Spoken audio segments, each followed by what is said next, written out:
नमस्कार मंडळी, मी पूनम स्वागत करते तुमचं पुन्हा एका नवीन व्हिडिओमध्ये. तर आजच्या व्हिडिओमध्ये आपण बघणार आहोत की अगदी साध्या पद्धतीनं घरगुती साहित्यामध्ये गौराईला साडी कशी नेसवायची ते. तर चला सुरुवात करूया. नेहमीप्रमाणे तुम्ही जर अगोदर माझे व्हिडिओ बघितले असतील तर त्याच्यातही मी तेच दाखवले, तेच याही व्हिडिओमध्ये दाखवते की आपल्याला स्टँड ठेवण्यासाठी एक डबा घ्यायचा आहे आणि त्याच्यामध्ये थोडंसं धान्य टाकून घ्यायचे आणि त्याच्यावरती मग स्टँड फिक्स करून घ्यायचे. कारण स्टँड हलू नये आणि गौरीला धक्का लागू नये म्हणून ही काळजी सगळ्यात अगोदर आपल्याला घ्यायची आहे. त्याच्यानंतर गौरी जी आहे ते स्टँड थोडंसं साईजला बारीक असतं म्हणून ते थोडंसं ब्रॉड दिसावं, फुगीर दिसावं म्हणून त्याच्याभोवती असे व्हिडिओ जसं दाखवलं आहे अशा पद्धतीनं आपल्याला पेपर रॅप करून घ्यायचेत.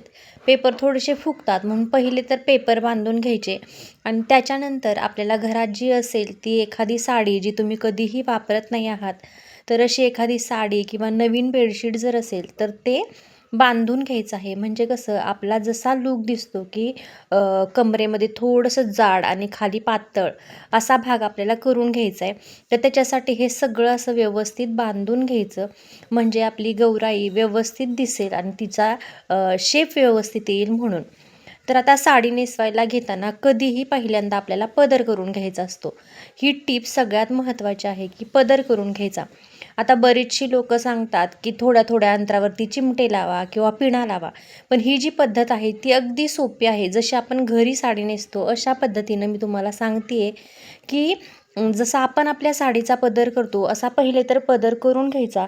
साडी अशी निवडायची की जास्त फुगीर नको, कारण साडी जर फुगणारी असेल तर त्याचा पदर किंवा प्लेट्स पाडताना आपल्याला थोडासा त्रास होतो आणि एकटीच जर व्यक्ती असेल जर साडी नेसवणारी तर तिला मग त्याचा खूप त्रास होतो. त्यामुळं साडी काठपदराचीच घ्या, फक्त अगदी फुगणारी अशी घेऊ नका.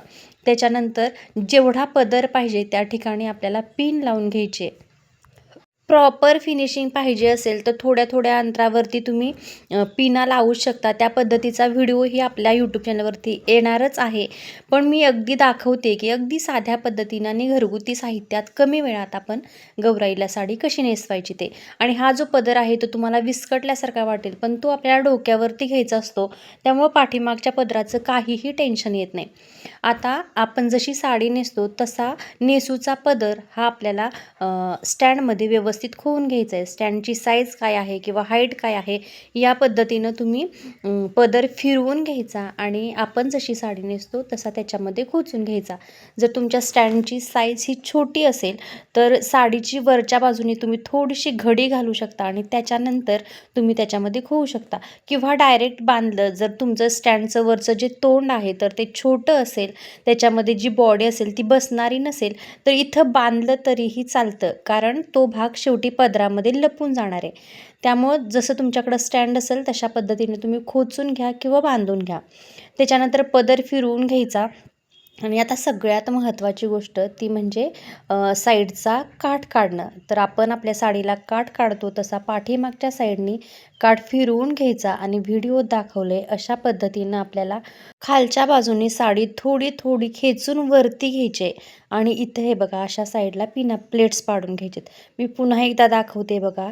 थोडासा भाग घ्यायचा त्याची एक प्लेट पाडायची, पुन्हा खालचा थोडासा भाग घ्यायचा पुन्हा त्याची एक प्लेट पाडायची.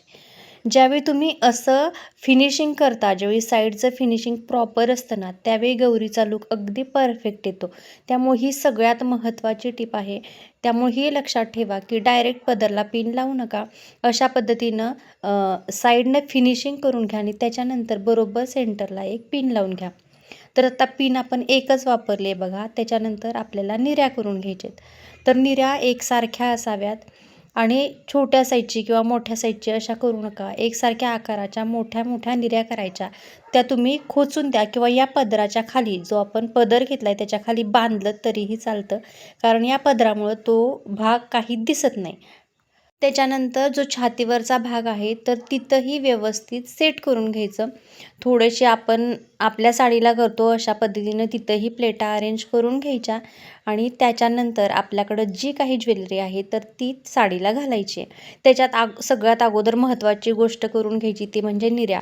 आता आपण निर्या डायरेक्ट केलेल्या आहेत तर त्यामुळे त्या थोड्याशा फुगीर असतात, फुगलेल्या असतात, तर त्या पहिल्यांदा सेट करून घ्यायच्या. खालच्या बाजूला बसायचं आणि एक एक निरी व्यवस्थित वरून खालीपर्यंत पकडायची.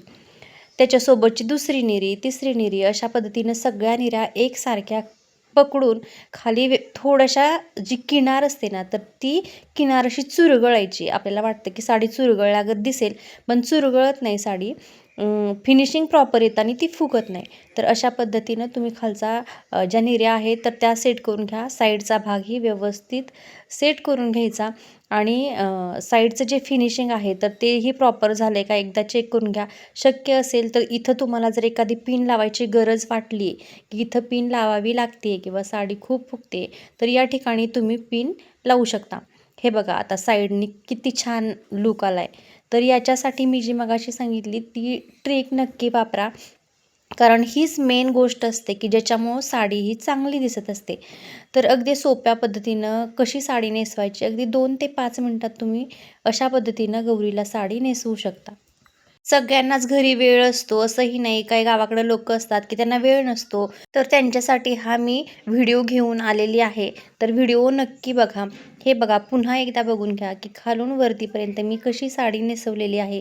वेळ लागत नाही, जास्त साहित्य लागत नाही, मेहनत लागत नाही आणि कोणी सोबत नसेल तरीही अशा पद्धतीनं आपण साडी नेसवू शकतो. आता काय करायचं आहे? ज्यावेळी आपण अशी साडी नेसवतो ना, तर त्यावेळी तुम्ही शक्यतो केसाला गंगावन लावणं, केस सोडणं अशा गोष्टी करू नका. कारण आपण जो पाठीमागचा पदर आहे, तो डायरेक्ट पिन केलेला होता. त्यामुळे तो थोडासा विस्कटलेला वगैरे असू शकतो. तर त्याच्यासाठी आपल्याला घरात जी काही ज्वेलरी असेल, तर ती ज्वेलरी घालून घ्यायची. त्याच्यानंतर मुखवटा घालून घ्यायचा आणि त्याच्यावरती डोक्यावरती आपल्याला पदर द्यायचा आहे. कधीही ट्रॅडिशनल लूकमध्ये बघा, पदर चांगला दिसतो किंवा अशी साईडने तुम्ही केस सोडले तरीही चालू शकतात. डोक्यावरती पदर गजरा घालायचा, नथ घालायची. अगदी साधा, सोपा मराठमोळा लूक तयार होतो. अशीच गौराईच्या साडींचे लेटेस्ट आणि ट्रेंडिंग व्हिडिओज हे आपल्या यूट्यूब चॅनलवरती येणारच आहेत आणि मागच्या वर्षीही तुम्ही खूप चांगला प्रतिसाद दिलेला असाच सपोर्ट राहू द्या आणि व्हिडिओला एक लाईक आणि हाईप करायला विसरू नका. कारण आपल्या चॅनलवरती धार्मिक व्हिडिओज, सणासुदींचे व्हिडिओज तसेच गौराईच्या साड्यांचे नवनवीन व्हिडिओजही तुम्हाला नक्की पाहायला मिळतील. या व्हिडिओच्या निमित्तानं जर तुम्ही आपल्या चॅनलवरती पहिल्यांदा आलेला असाल तर चॅनेलला नक्की सबस्क्राईब करा आणि व्हिडिओला एक लाईक करायलाही विसरू नका. धन्यवाद.